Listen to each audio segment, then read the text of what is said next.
¿Eres fan de los superhéroes, en específico, de los Avengers? Te tenemos una buena noticia, podrías dormir en la cabaña que utilizó Tony Stark en Endgame.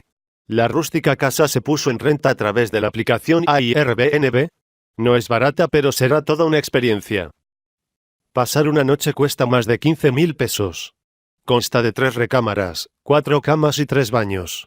Se localiza en la granja Boucaert. Fans de Avengers Endgame. ¿Les gustaría quedarse en la cabaña de Tony Stark?